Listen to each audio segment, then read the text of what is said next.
พุ่นเยอะนัดติดใต้เลยอะ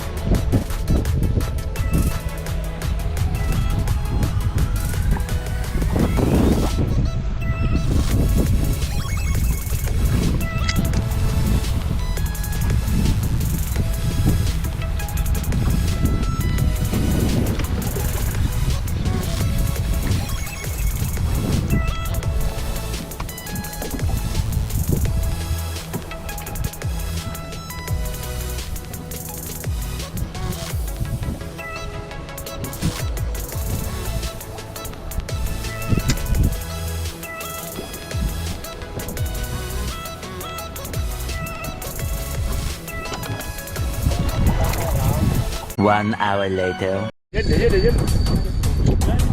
เอาลงđấy nắp ở đây được không quên biết bảoเอาดื้อๆกองให้เนี่ยเดี๋ยวตัดให้มันตันลูก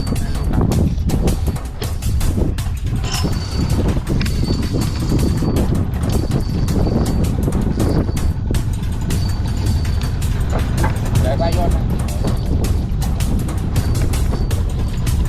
หมักทั่วเลยไปต่อไปใหญ่เนี่ยยอดไม่ถึงแล้ว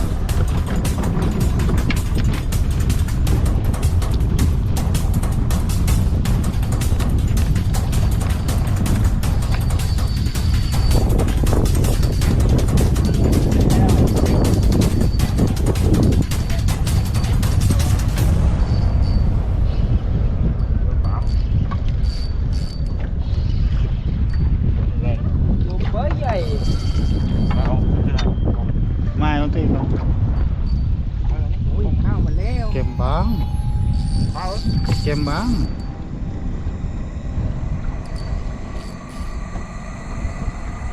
ไม่เอาปลาอุ้ยนะ เก็บบ้างหัวเทียบเก็บบ้างเยอะดูขึ้นมาเลยย้อนกันงัดขึ้นมาเลยโอเคแต้มแรกครับแต้มแรกดูหน้าหน่อยครับเหลืองเอ้ยกลับบ้านได้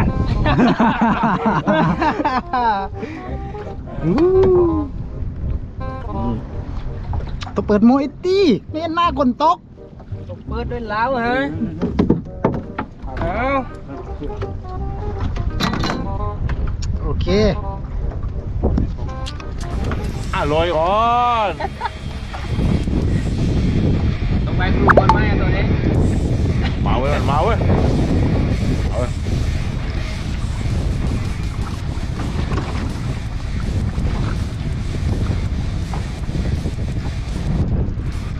เดี๋ยวครับรอบสองตัวที่สองนะครับแต่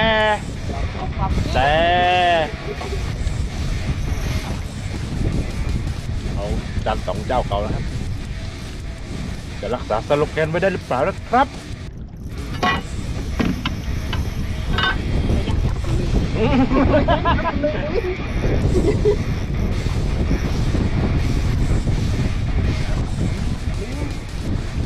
แอนต้องไปเทรนให้นะครับปลาตัวแรกนะครับว่าเขาเล่นยังไงนะฮะ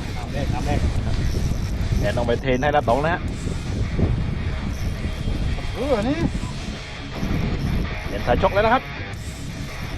ไปอีกรอบครับผมไปแล้วครับ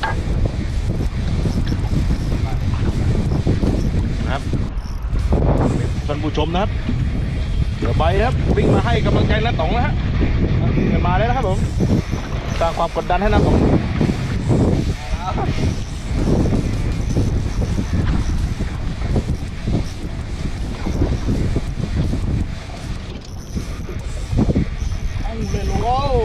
ใหญ่ตัวใหญ่เย็นๆครับผมมาแล้ว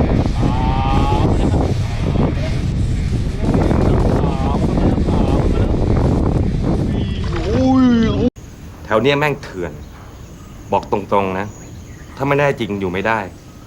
อุ้ยตัวใหญ่ครับโอ้ยนี่ครับตรงครับที่สองครับผมสบายครับนี่เหยื่อบังนะครับ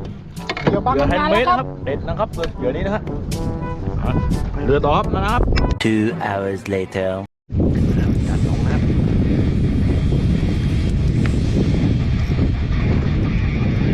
คาถาบูชาจันตงนะ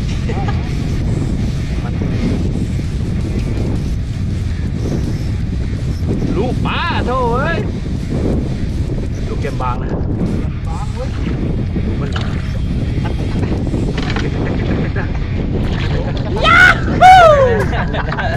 เกมบางนะครับของตัวนี้ครับตักสั้นเลยทุกทีนั่นยกมายืด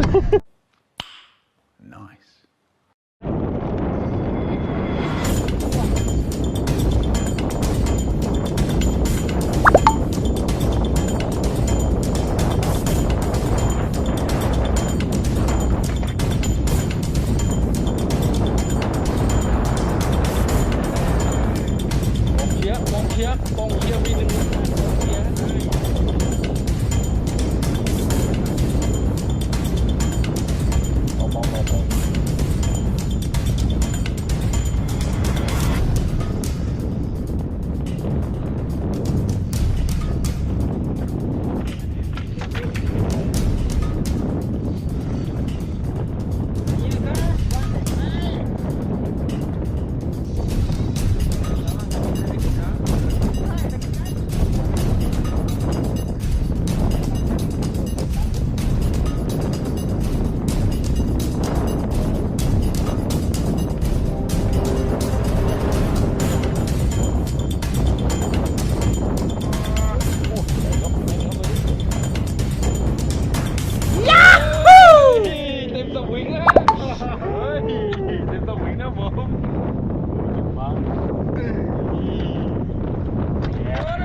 A few moments later.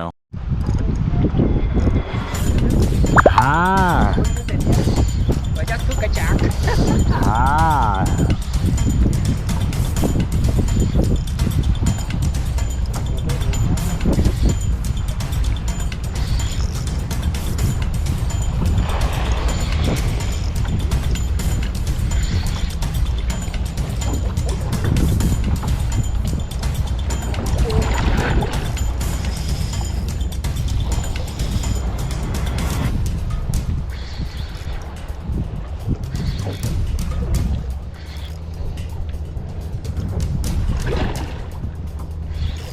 ามมาแล้ว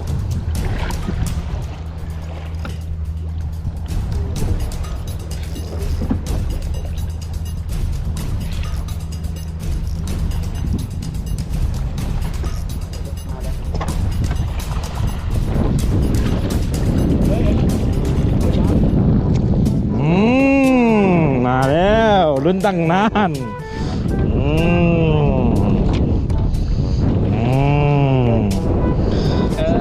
สเตปฟอยนะฮะไหนนะครับวันนี้ พาคุณเจมส์แล้วครับ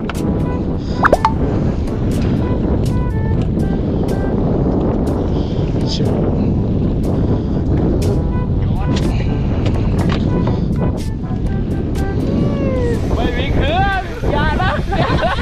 เฮ้ยอย่าเถิมเอา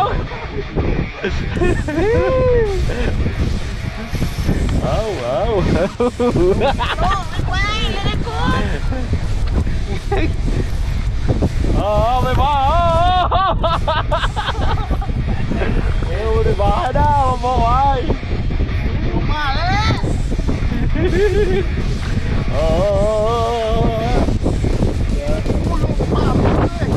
ต้องบอกว่าต้องสมองยิงกันเบาวิ่งมาด้วย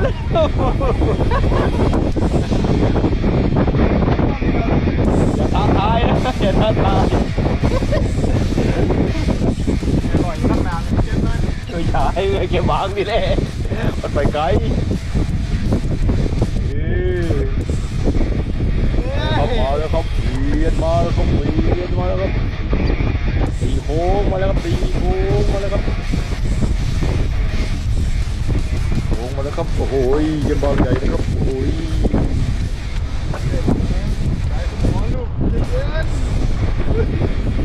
เดียวนี่ก็เดียวโอ้ยเริ่มเลยเอ้ยเลาะ เดี๋ยวเนื้ออย่าเก่งกับตรงแล้วต้องเลี้ยงมาไปก่อนน้องเดี๋ยวหลักแกปากล้อปัดดำย่าฮู้ล้มเลยโอ้ยเนื้อมาตรงนู้นโป๊ะโอ้โหตัวนี้